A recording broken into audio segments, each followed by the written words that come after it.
Hello everybody and welcome back to some more Super Robot Wars Z2 Hakai hand. And I have some good news for the people that have been watching this series since the beginning, I suppose, or since it's when it started. I finished at the time of this recording. I finished recording the game. I'm just not done commentating through it.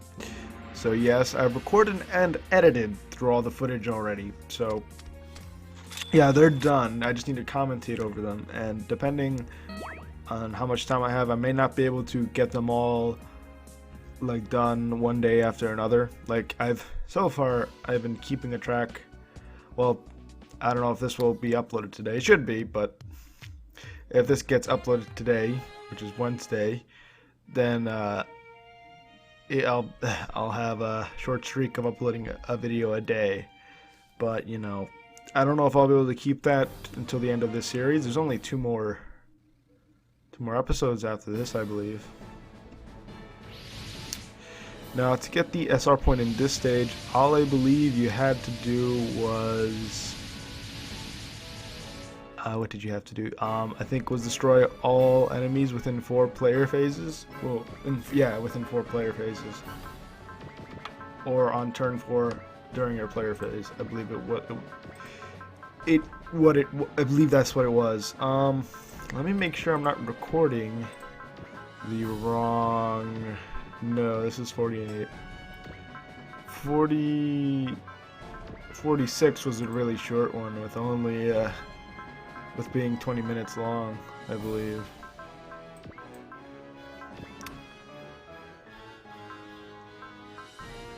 One thing I did notice, I forget if it was me just unequipping it and not realizing it and then saving it, but I think Alto sometimes he'll just take off the tornado pack between stages, because I don't recall taking it off at all.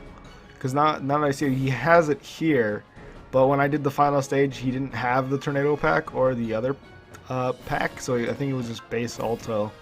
No, I think he may have had the other pack, but he definitely did not have the tornado pack and during the final stage, so that was kind of bad move on my part.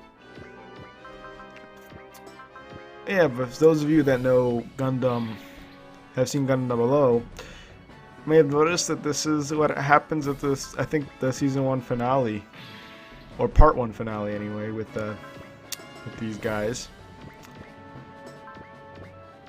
And it is and it isn't what that is. This stage is kind of a kick in the teeth, though. Probably when it first came out, because I won't spoil it right now, but something is semi-averted here, but it happens again later. I'll explain what that is when it happens.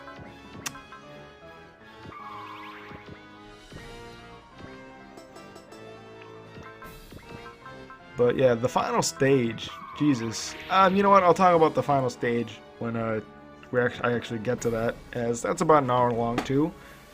But it should have been longer, but I'll get into why that's not as long as it should be when we get to it. But yeah, this stage, to be honest, I had quite a streak going with recording these, as I believe 47, 48, and 49 were all recorded during the same day. And what else? Yeah, and then on the final stage, actually, I messed up. I couldn't beat it with the way I had, because I usually try to go through these stages trying to complete them as fast as possible, because that's how kind of the stages are set up. Well, trying to get the SR points is, you kind of have to do that sometimes, and that don't do that. I'll be going over what method to do on the final stage when we actually get to it, but just don't use all your SR points is all I'm going to say. I'll reiterate that again once we actually get to that stage, but yeah. But yeah, I'm done with this game, and as to what game, Super Robot Wars game I'm going to tackle next, I believe I've already said this, but it will be the original Z. And it'll be a fun time for the both of us, as it'll be the first time I'm really playing I've ever, well, complete the game. I believe the farthest I've ever gotten in that game is stage like 15s. It's 15 in the teens is where I've kind of stopped playing it. And by that I mean like 13, 15, you know, that number range. But yeah, this stage isn't too difficult. If you're doing what I'm doing, then you should be fine for the most part. However, an interesting thing about this stage is that it was kind of like that what is it? That one stage with Chirico when we had a flashback stage that, you know, wasn't considered a part of the real stage. But yeah, the stage has 3 parts to it actually. This is the first part in which you'll get the SR point. Then there's the second part, and then there's the third part. But I believe, the third part, if your Gundam XCS is as upgraded as mine is, and as high as leveled as mine is, then you'll be fine. Second part you may have a bit of trouble with, as you'll just have the Gundam 00 units for a while, for like a turn, for like 3 turns. And well, if you're like me, they aren't upgraded, because I didn't take all their routes. If I took all their routes, they all probably would be upgraded, but I didn't. So yeah, that's unfortunate, but that's just the way the cookie crumbles.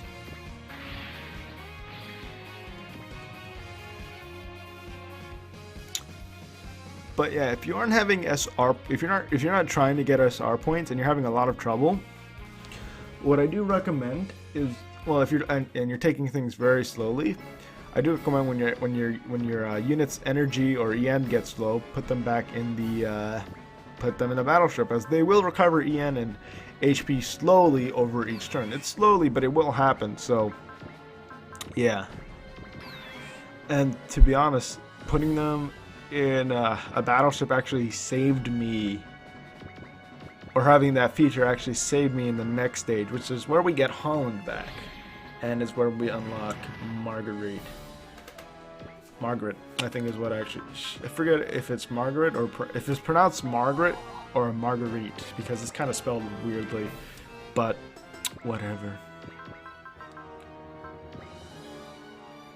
I think I did mention this when we first got Brasta's final weapon in the game, but there are 2 versions of the final weapon, and I think depending on your choice at the very beginning of the game, it will change. Because if you recall, there was a choice, I think after the first stage, but before the second stage, where Brasta had to pick a choice, but that didn't actually decide anything. I think that chooses what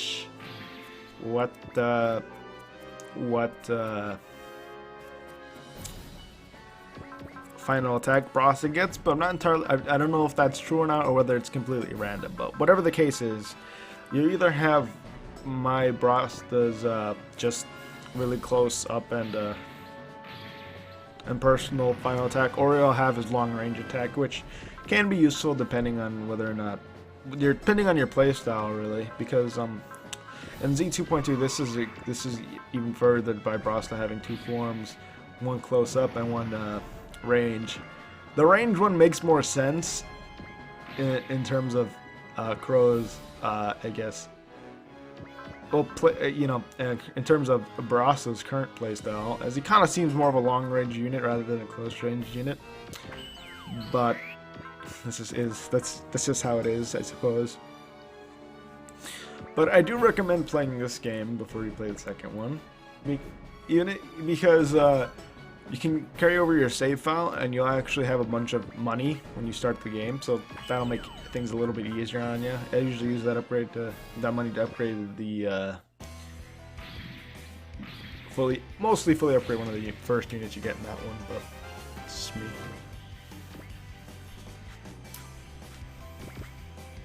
To be honest, I don't really have anything to talk about the first part of the stage. Just nothing special. Don't be afraid to use your spirits. Yeah, don't be afraid to use them, especially on the bosses. If you're able to use Valor or Soul on a boss, then go ahead and use it.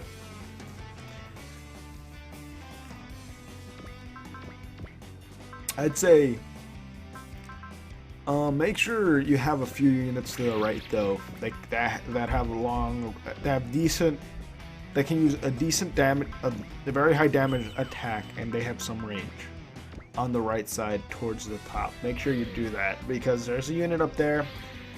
There's a unit you can defeat. I forget who it is. It's that one guy with a scar on his face. If you remember, we fought him way earlier. I believe after you destroy him, one unit will go towards him, use invincible, and some other spirits, and they won't be able to take, and so you want some units to be able to take care of that. One fodder unit to get rid of invincible, and then the other units to just damage her. I think it's Mary. I think it's what her name is that does that. I forget. I don't know what happens if you defeat her first. It might be easier to defeat her first than defeat the old guy with the scar on his face. I don't know the names. Okay, I know a few of the names, but I haven't seen all of the series in this game. In fact, the only one I've seen in this game, I believe, is Gurren Lagann. I've seen a bit of Char's counterattack the movie. I didn't never watch the whole thing, but I did see bits and pieces of it. Never seen Gundam Exia. Never seen Code Geass. I've been meaning to, but eh. Never seen Aquarion. But eh. But yeah, God Mars is actually a pretty good unit. Besides the fact that if he gets destroyed, you get a game over. But he's a good unit. But considering the fact that once he gets enough, what you may call it, more will or morale, he's able to transform into a better unit that does more damage and gets his EN energy back.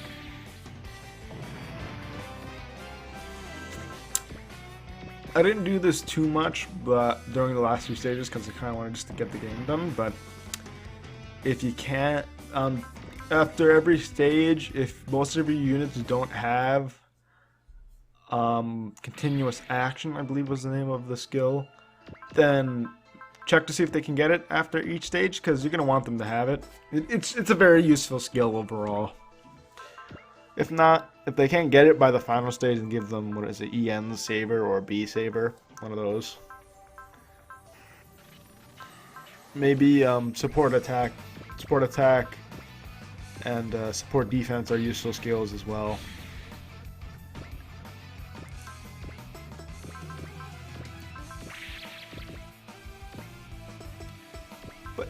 But yeah, this game has kind of been a bit of a ride for me. This was meant to be done back in September, I believe, is when I believe it was late September, early October is when I predicted this series would be done. But that didn't happen, mostly because of things starting up, and I just wasn't able to get this done. And during the past few days, I just thought to myself, I gotta get this done, and I got it done. The final stage, though, once I noticed I had to realize that I had to redo the whole thing, I was just like, oh no. That's what went through my head. Oh no. And then I took like a break from it because I did spend like an hour to 2 hours on that final stage. Yeah, Lancelot, I believe is what that unit's. Yeah, Lancelot is what that unit's called, or at least that's the beginning of its name. Yeah, you won't get that as a unit until the second game, until Z2.2 at least. You may get it. I think you can definitely get it in Z3. I think you might only be able to get it in the believe in Zero route. No, I think you probably get it earlier during that route, at least. For the fans of Code Geass, to believe in Zero route is kind of very interesting. So if you're a fan of Code Geass, then I'd say, but you weren't a fan of this series in particular, I'd say definitely go watch Z2.2, as that'll be more of a Code Geass focused playthrough, as there's a secret route in that game that is based on Code Geass, and it is the non-canon route, unfortunately.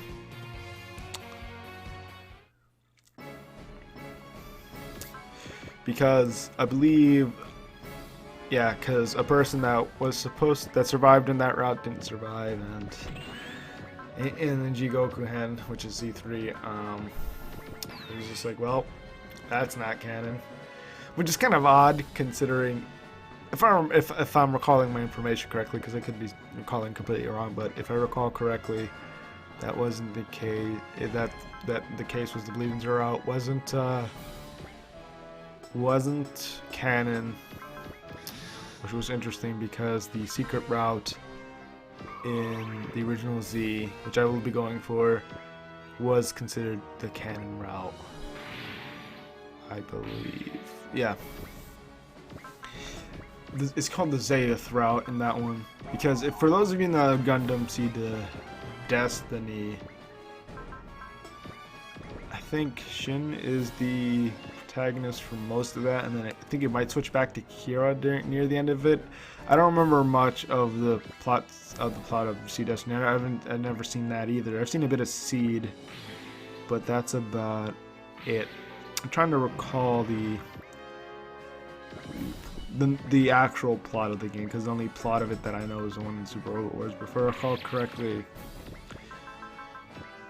Shin, I won't go too into it. But yeah, we'll get into that once we get into Z, the original Z, which I won't start uploading until I got a decent amount of episodes ready to go.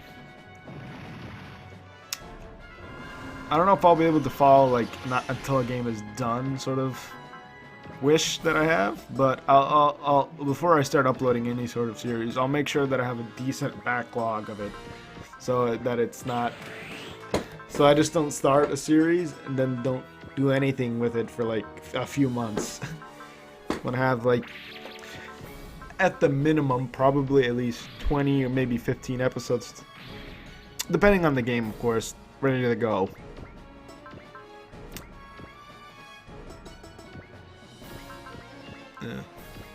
If not that, like, if I can't commentate a game series, then before I start uploading videos of it, I wanted to at least get the footage for it done and recorded, because how I was thinking of doing is getting the commentary and getting the commentary, you know, an entire episode ready, like all the episodes ready, you know, with full of commentary for a series, and then start uploading them. But what I may do now is I may just record the series and then start, you know, breaking them up into episodes, then commentating over them, then start uploading as I get episodes done. Maybe the best way to do that. But we'll see what happens in the future.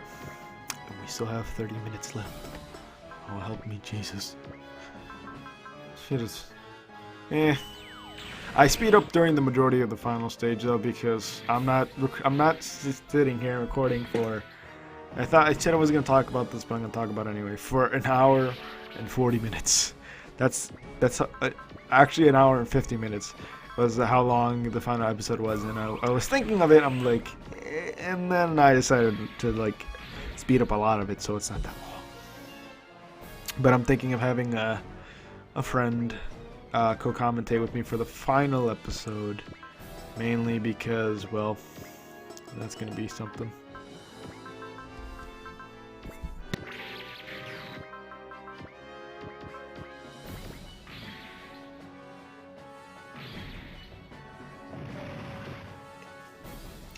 Yeah, if you've been watching what's going on the screen right now, you probably noticed that, well, I'm not showing any of the animations because it takes too long.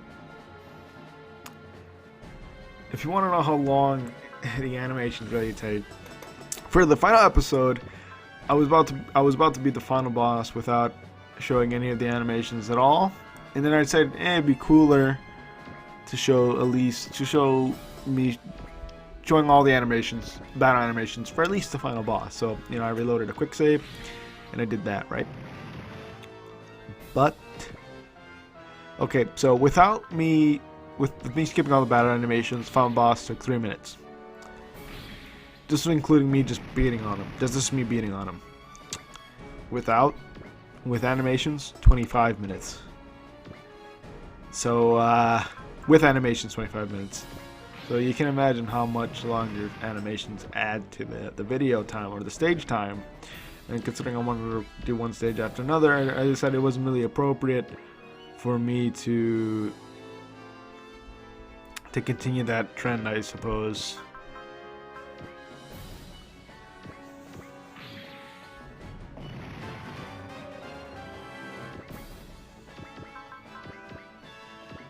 Big O is a pretty good unit.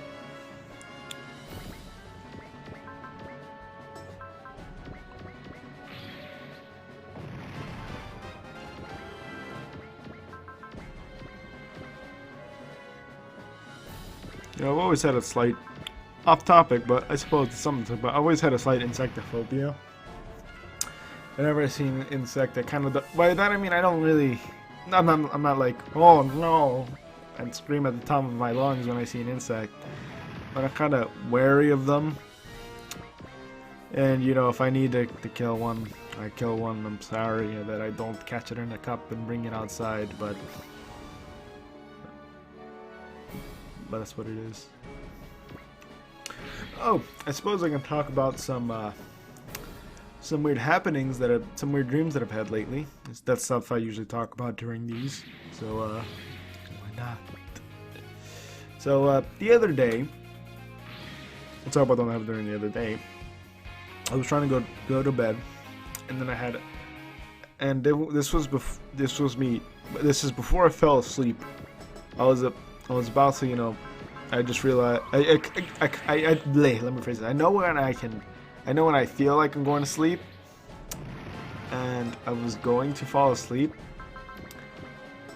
Let me rephrase that. I can tell when I'm gonna fall asleep soon, because you know sometimes I have those nights where I kind of twisting and turning, and I kind of can get to sleep. But when I can tell that, like, if I just rest my eyes for a few minutes, I can go to bed. I can tell when I'm able to do that. So I sort of feel that, you know, and I'm like, okay, I can go to bed quickly now.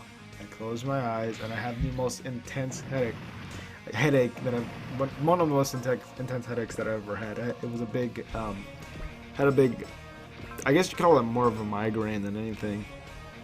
And then I open my eyes, and then my eyes feel very odd, and then I look towards, not a corner, I guess you could call it a corner of my room, yeah. To a corner of my room, and then I see something floating in midair, right? And then I see a figure in, like, you know, in black cloth, and I see like two, like, it's either couldn't quite, because it was kind of dark, I couldn't quite make it out, but I'm fairly certain it was either I was looking at two like skeletal hands together or a face.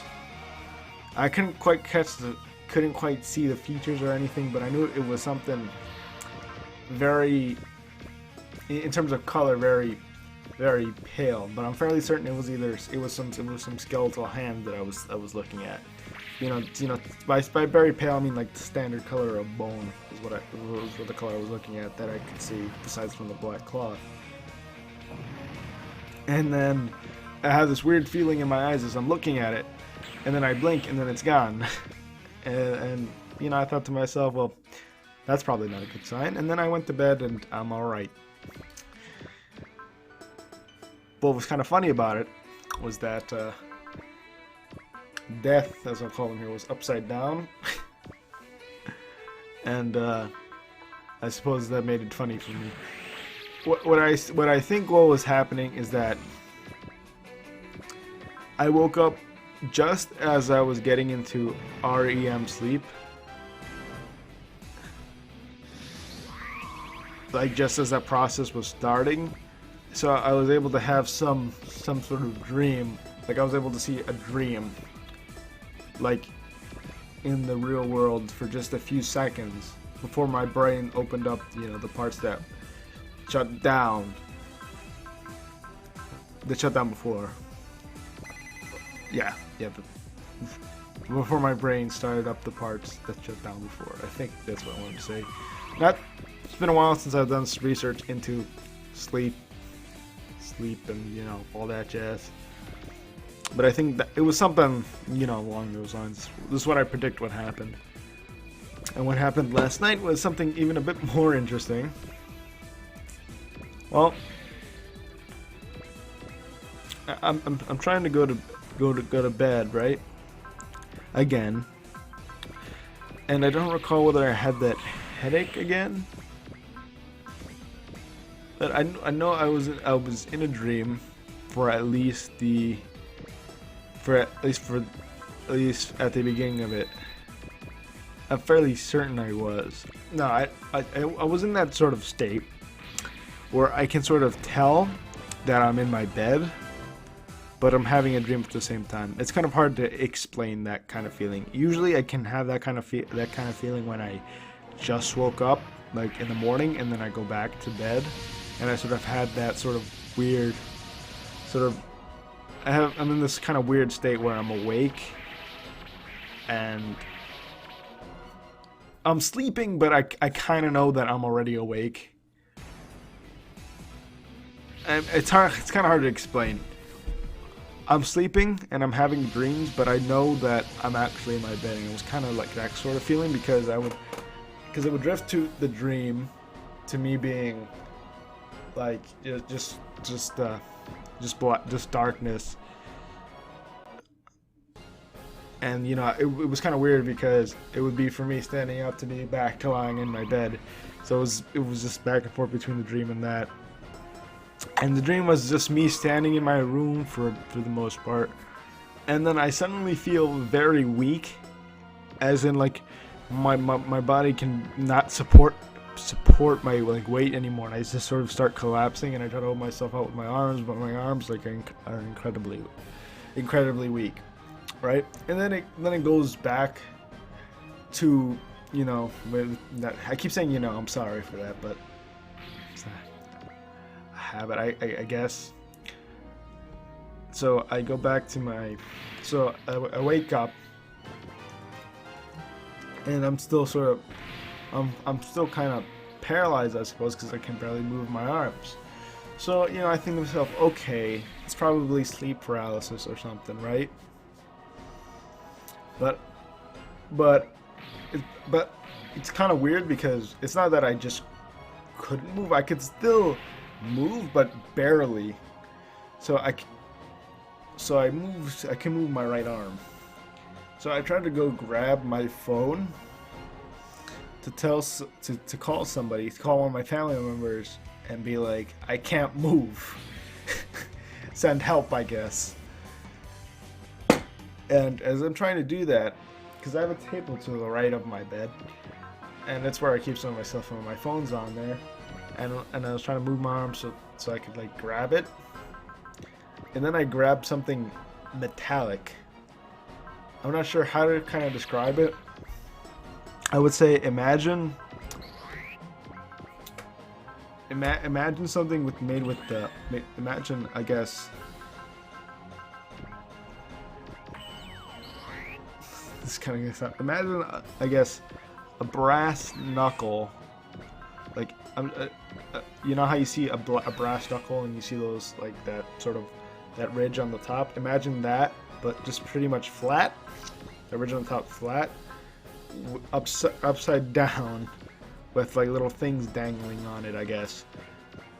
Made with the material that you would find on, like, metal spoons and stuff like that.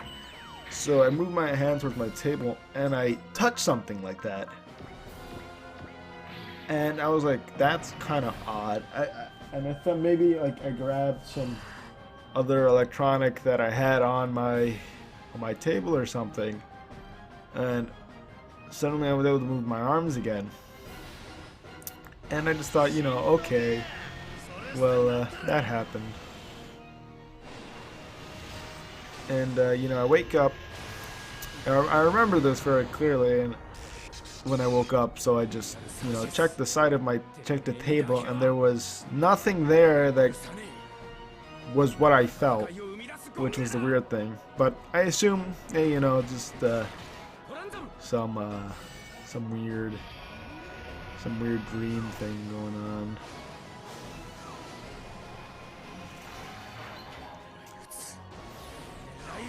But that weird migraine I was talking about that I had earlier, it happens. It doesn't happen all the time, but it happens on weird nights. It's on certain nights, and the weird thing is that it goes away. It only happens when I'm trying to go to sleep, like when I'm about to go into deep sleep. And when I wake up, it goes away completely. And like, I guess it's like getting smarter each time, because it like messes with my visuals. It messed with one of my visual senses the other day. It didn't do that. It was before the 2 incidents I just talked about. But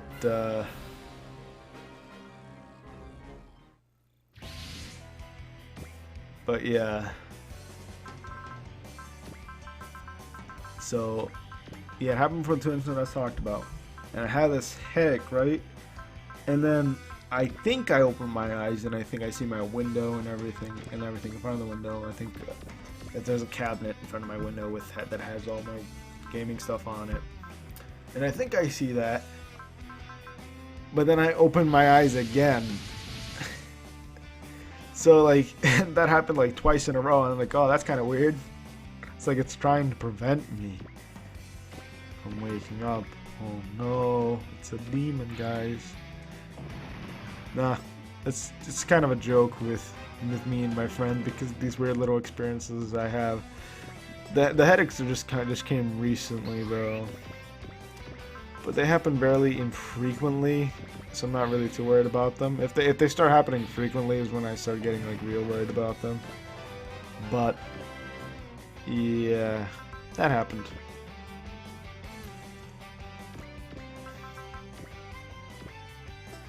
And the headaches themselves are a rare occurrence. They don't happen all the time, but I'm pretty sure somebody's gonna say something like that. I'm gonna die in like 2 days or something like that. It's probably similar symptoms to some like weird disease out there. But yeah, Amuro became an ace. I don't know what it does when he becomes an ace, but he's an ace, so that's cool.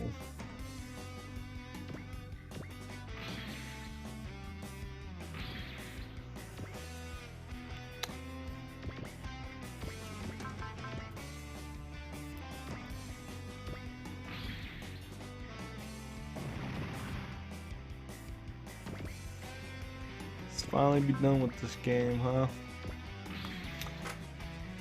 Well, I suppose I should be saying that kind of stuff for the final episode. I didn't realize until that we got to the second part of this stage until where that was it? Sanchez attacked Lock-On. That's when I realized I went to the second part. But I'd say you have a bit difficult at the beginning when you just have the extra units, but otherwise it's not that big of a, it's not that hard of a stage. You shouldn't have problems with it.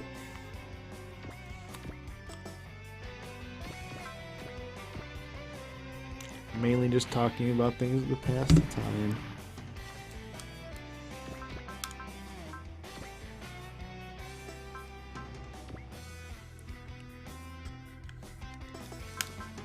I think the next episode is just as long as this one. Maybe perhaps a bit shorter.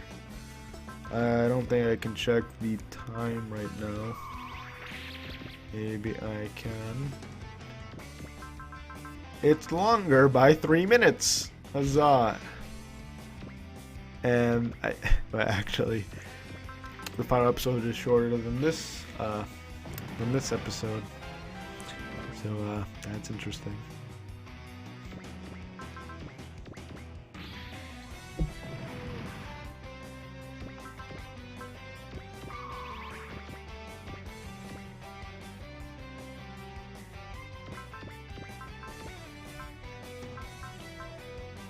I may have mentioned this bit of trivia before, but it's been months since I've recorded the rest of the series. But an interesting thing is that Musashi, third pilot in the Getter Robo here, doesn't pilot Shin Getter Robo in the original series. Now I won't go too in depth on that in this game. When we get to the next game is when I'll talk about it. Actually, I was gonna say in Z2, but no, Z2 is a different Getter team.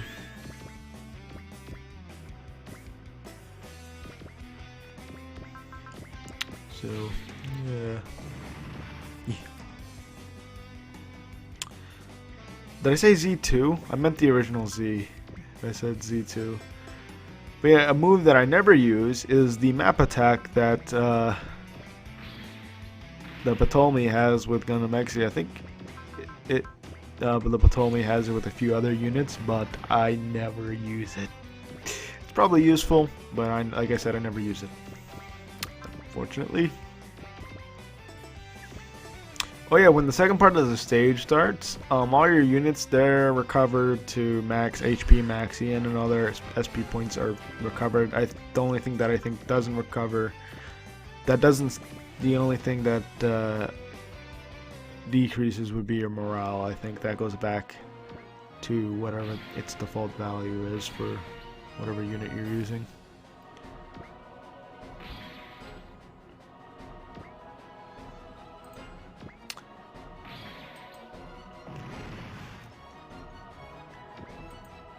How many stages is the original Z, now that I'm talking about it?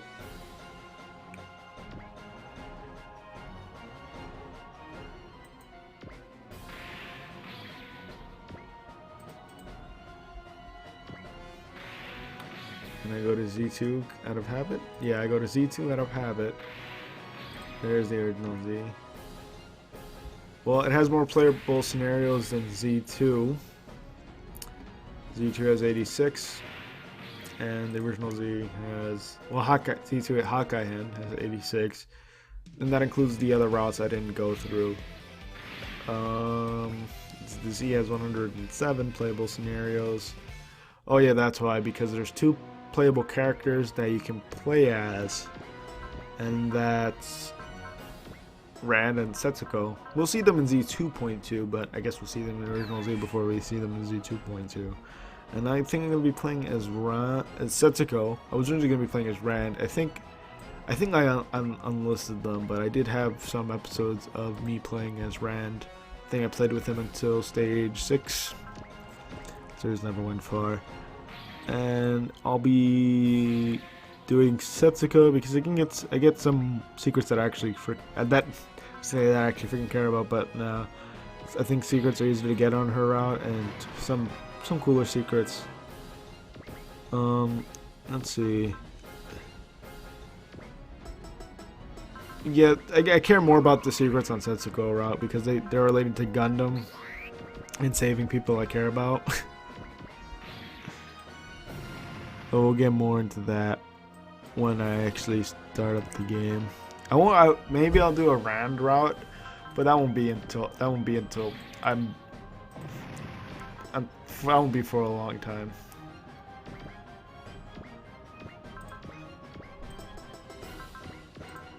Yeah, you can recruit a guy from Overman King Gainer. If you go Rand, you can get some Bungo Unit number 2.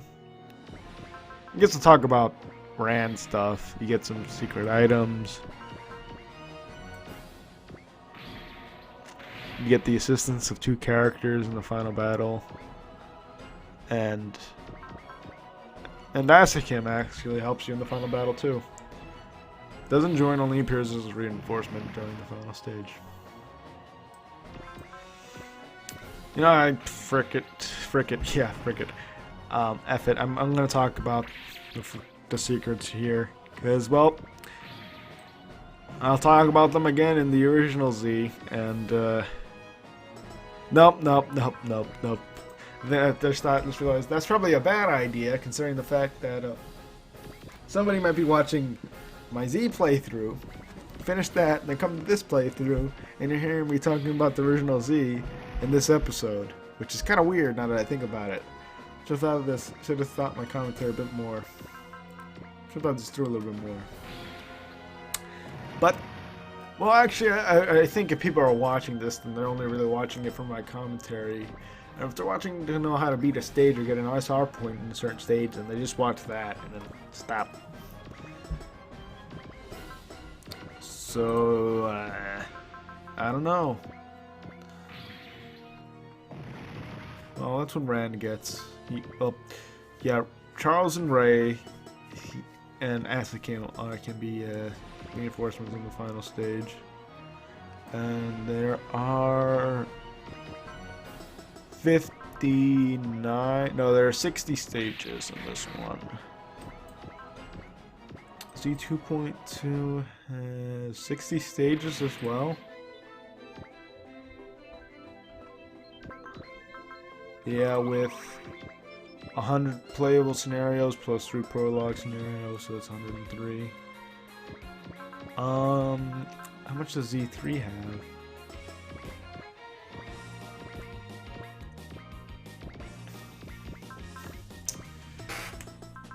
I can record all of Z3. The first, yeah, I'm gonna be recording. Was it Rengoku-Han? I think it was, which is the in-between game between Z3.1 and Z3.2. I have that, so I can actually record that. It'll be the PS3 version. I don't have the Vita version because the Vita version requires me doing some weird stuff. Well, it requires me logging into a Japanese Vita account, and I don't really want to do that. Too much of a hassle. So it's on my PS3 though, so I can easily get it on there. But let's see, where's Jigoku-Han? There it is. 99 playable scenarios.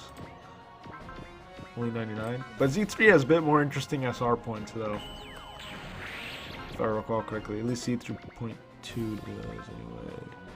60 in Z2.2. Z3.1, I mean. So there's less playable scenarios than this game, I think. No, there's more, but I think less variety than Z2.2. Z.2 has a lot of different route splits. Z2.2 Sasai-Han had a lot of different route splits. Jigoku-Han, I think, has less. There we go. Rengoku-Han only has 15 stages, I believe.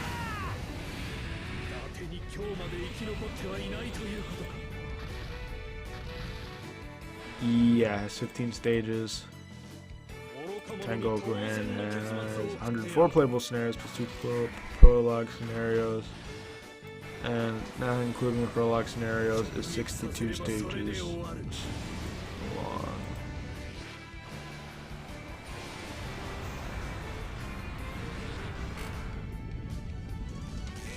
And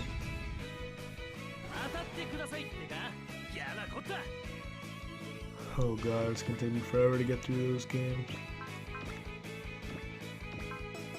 It's taking me forever to get through this one. At one point, by the way, I had considered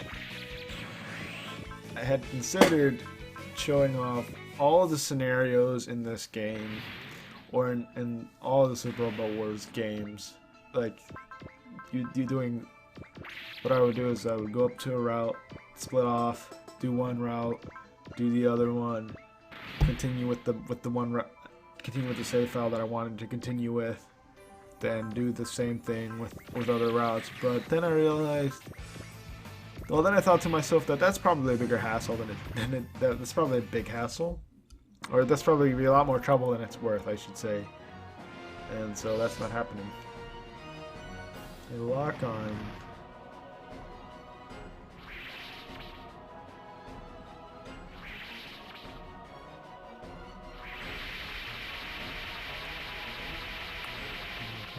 Why aren't you going anywhere?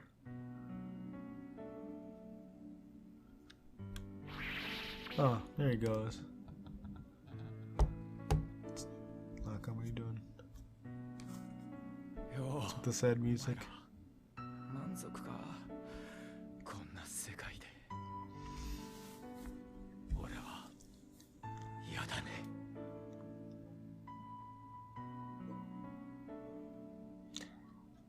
And yep. In case you're wondering what happened there, Lock-On does die. There's no way to avert his death. And so, yeah, he definitely does die. This was the first game that Gundam 00 was in. And since the story continues in the later Z games, there's no reason for him to live, I guess, considering the stories of the next game. But yeah, if you're actually as high leveled as me, just use all your spirits pretty much. Because, well...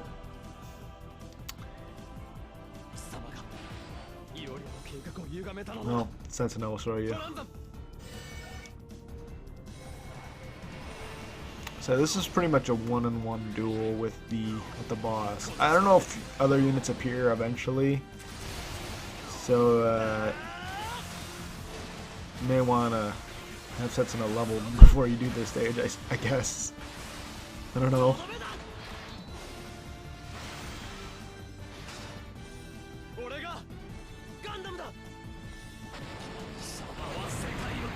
Oh, we do that much damage and finish him off in one shot.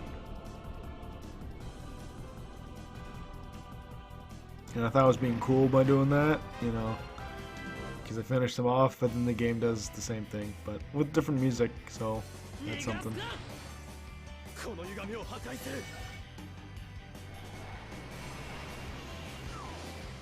With Daybreak Spell, which is the name of the stage if I recall correctly. And well, I spoil it now. The reason why I say some things are semi...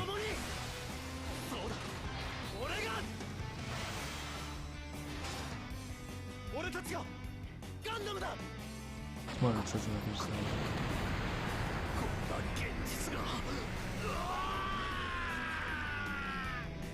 The reason I say the finale is somewhat averted is that, well, I believe a lot of the Gundam X units are supposed to get completely demolished. It's a little bit more than that, but he gets completely demolished essentially. And they get destroyed, they lose, alright? But the Ptolemy and the Gundam, they lose, alright? They all survive, except for Lock-On, as you know, since he just yelled out his name, like, Lock-On! But, yeah, he, you know, dies. And everybody else kind of loses their units. There's a bit more to that. And it's supposed to happen in this stage, but we avert it until after the finale of the game. Because after the finale of the game, it goes into an epilogue of sorts where it, you know, shows a preview to the next game. And one of those is the Axial team Gundam 00 units getting that happening again to them, and you know that can be averted, I guess. And I believe, from I recall correctly from another person that did a playthrough of it, it was kind of weird that actually happened, because I believe these guys made some oath at the beginning of the game, or when they made the name Zexus or whatever it's called, that they wouldn't split up or something like that, and they do at the end, so it's kind of weird. But you know, that's just how it is, I suppose. Anyway, I'm finally done commentating over this gosh darn episode now. But yeah, there's 2 minutes left, but my throat's kind of starting to hurt, so I'll see you guys again next time, whenever that is. Bye.